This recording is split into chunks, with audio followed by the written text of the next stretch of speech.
क्या दिल्ली को गुलाम बना लिया है भाजपाइयों ने? यहाँ हमारे कार्यकर्ता प्रचार के लिए नहीं आएंगे, पहले परवेश वर्मा से परमिशन लेंगे तब यहाँ आएंगे प्रचार करने। और चुनाव आयोग को इसमें हस्तक्षेप करना चाहिए। हमारे कार्यकर्ताओं के साथ मारपीट भी हो रही है, उनको थाने में बंद भी किया जा रहा है। ऐसी खुलेआम गुंडागर्दी।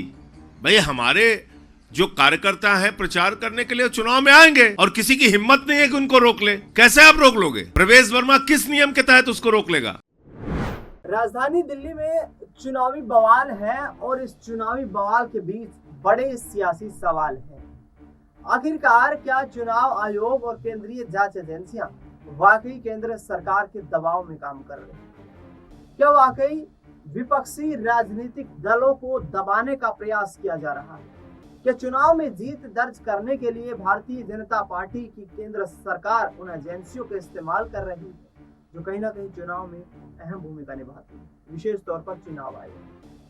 भारतीय जनता पार्टी की सरकार पर, प्रधानमंत्री नरेंद्र मोदी पर, बीजेपी के तमाम कद्दावर नेताओं पर ये तमाम आरोप लगाए जा रहे हैं आम आदमी पार्टी के राज्यसभा सांसद संजय सिंह की तरफ से। दरअसल पिछले दिनों आम आदमी पार्टी के तमाम वो नेता, जिसमें संजय सिंह भी शामिल थे, अरविंद केजरीवाल, मनीष सिसोदिया, सत्येंद्र जैन, ये तमाम वो नेता थे जो जेल की सलाखों के पीछे चले गए थे, बशर्ते आरोप यह था कि इन्होंने बड़ा शराब नीति घोटाला किया है और कई शेल कंपनियां खड़ी करके काले धन को सफेद धन बनाया है।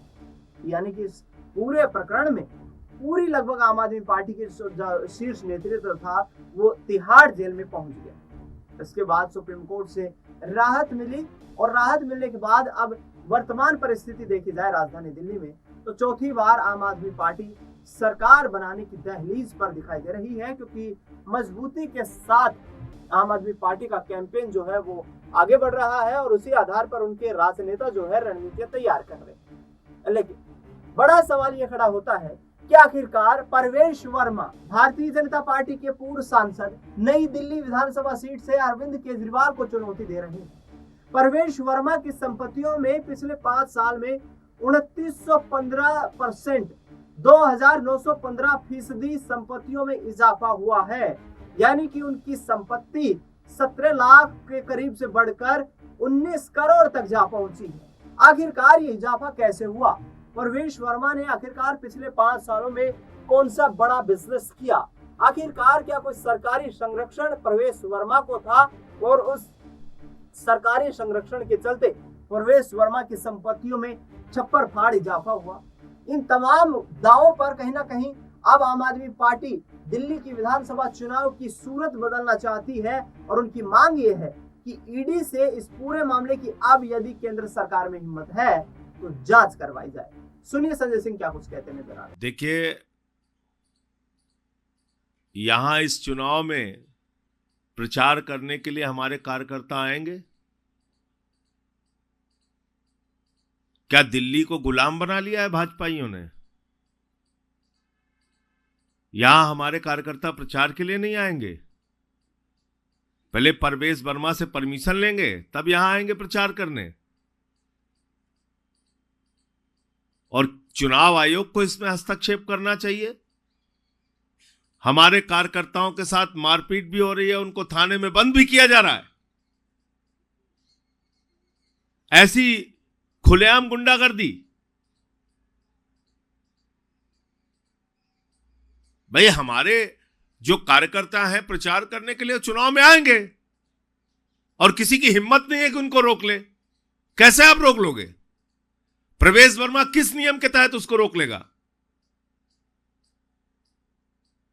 भाई वो चुनाव आयोग है क्या प्रवेश वर्मा? या तो बोल दे चुनाव आयोग की चुनाव आयोग यही बन गया है प्रवेश वर्मा ही।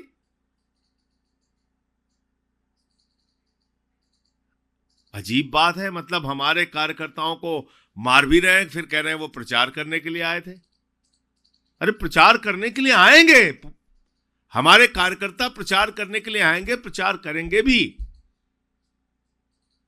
और गुंडागर्दी करोगे तो उसका जवाब देंगे कानूनी रूप से भी और हर तरीके से। तो सुना संजय सिंह को, जो साफ तौर पर ये कह रहे हैं कि आम आदमी पार्टी के निर्दोष उन नेताओं को, निर्दोष उन मंत्रियों को उठाया गया। केंद्रीय जांच एजेंसियों ने एक तरीके से कठपुतली बनकर काम किया और तमाम आम आदमी पार्टी के नेताओं को, बेगुनाह नेताओं को जेल में भर दिया और दिल्ली की जनता के अधिकारों को छीनने का काम किया, क्योंकि आम जनता को उन नेताओं से बड़ी उम्मीद थी जिनको वो अपना प्रतिनिधि बना करके विधानसभा सदन में भेजते।